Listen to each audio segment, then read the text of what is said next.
ठीक है, तो ये वाला वीडियो मैं इसलिए बना रहा हूँ क्योंकि मैं देखना चाहता हूँ कि ये कैसे हो रहा है। तो ये नई चीज़ मैंने ट्राई करी है, तो इसका सॉल्यूशन, क्योंकि ये फेयरली सिंपल प्रॉब्लम है अगर आपने इसके पहले वाला प्रॉब्लम किया है। ओनली थिंग इज़ आपको इन दोनों के बीच में कैपेसिटर फाइंड कैपेसिटेंस निकालना है। तो how you do it is you give plus Q charge here and a minus Q charge here. Basically हम बैटरी कनेक्ट करते हैं, फिर ऐसा ऐसा करेंगे। और ये एक मेटल है, और मेटल के अंदर क्योंकि इलेक्ट्रिक फील्ड ज़ीरो होता है, तो इस पे यहाँ पे माइनस क्यू चार्ज और यहाँ पे प्लस क्यू चार्ज अपीयर हो जाएगा। ठीक है, तो ये बात हम जानते हैं। अब आप इसको एक कैपेसिटर और इसको एक कैपेसिटर मान के इस सवाल को कर सकते हो, but there is a catch in this problem, जो कि जब मैंने ये प्रॉब्लम पढ़ा था तो मेरे को इमीडिएटली दिख गया था। वो ये है कि अगर आप यहाँ पे इलेक्ट्रिक फील्ड कैलकुलेट करो गॉस लॉ लगा के, तो वो charge enclosed upon epsilon naught और चार्ज इनक्लोज प्लस क्यू है। और यहाँ पे अगर आप इलेक्ट्रिक फील्ड कैलकुलेट करो गॉस लॉ लगा के, तब भी वो इलेक्ट्रिक फील्ड का एक्सप्रेशन सेम ही होने वाला है इस क्यू की वजह से।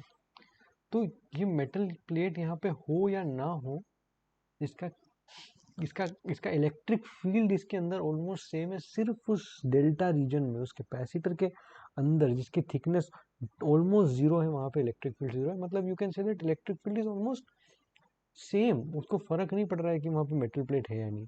सो you can treat this problem just like बीच में वो मेटल है ही नहीं। So how I can figure it out, because I think in terms of electric field. तो मैंने अपने आप को ट्रेन कर रखा है कि I try to think in terms of electric field, and you know उतना ही करना है। अब उसमें तो वैसे पिछला प्रॉब्लम करा था इसलिए याद है, बट आप उसके बीच में कैपेसिटेंस निकालना है। तो कैपेसिटेंस आप ऐसे निकाल सकते हो, Q is equals to C V, और V निकाल लें तो हमारा काम हो जाएगा इन दो मेटल प्लेट्स के बीच में, ये वाली प्लेट के बीच में और ये वाली प्लेट के बीच में। आप 1/C1 1/C2 से भी निकालना, आंसर यही आएगा। तो हम V कैसे निकालेंगे, तो हम निकालेंगे dV is equals to minus E dot D R, ये तो होता ही है। और अब इसको इंटीग्रेट कर दो दोनों तरफ, तो हमको निकालना है V A minus V B. तो ये ए से बी, और एक्चुअली मैं इसको सी लिख देता हूँ रेडियस की वजह से। ए से सी, ना ये तो नहीं करना है ना हमको, सी से हमको वी ए माइनस वी सी सी है, जो सी से ए जाते हैं, तो इधर भी सी से ए जाना पड़ेगा। और मैं कह रहा हूँ कि इलेक्ट्रिक फील्ड सेम ही है, और वो कितनी है वो अच्छा निकाल लेते हैं, कोई बात नहीं, यहाँ पे साइड में निकाल लेते हैं।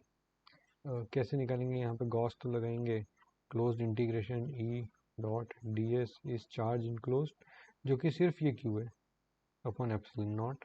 यहाँ पे देखो सारे सिमेट्री लॉस लागू हो रहे हैं, ये इलेक्ट्रिक फील्ड बाहर आ जाएगा, और ये होगा integration D S is equals to Q upon epsilon naught, और ये होगा ई, इसका इंटीग्रेशन होगा 4πr² Q upon epsilon not.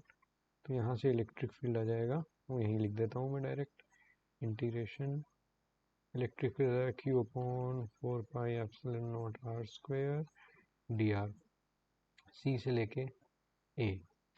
ठीक है, तो ये बनेगा अपना सब बाहर, क्यू अपॉन 4πε0 बाहर, और आर की पावर -2 डी आर सी और ए।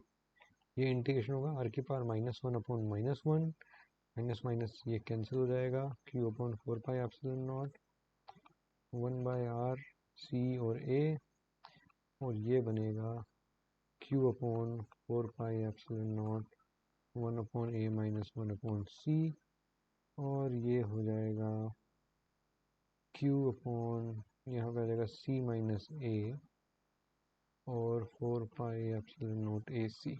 ठीक है, तो ये अपना v आ गया, यहाँ से q है, c और v की वैल्यू रख दो, वो आ गई q अपॉन 4πε0 ए सी, और इधर पे c माइनस ए, ये q से ये सेम ही है यहाँ, ये q से ये q कट गया ऐसा वाला, और कैपेसिटेंस आ गया 4πε0 ए सी अपॉन सी माइनस ए।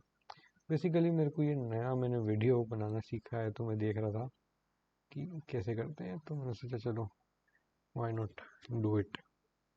हाँ, तो this is the correct answer. So thank you, you do it yourself. The only thing is you also start thinking in terms of electric field, तो प्रॉब्लम्स इंटरेस्टिंग हो जाते हैं, करने में मज़ा आता है। तो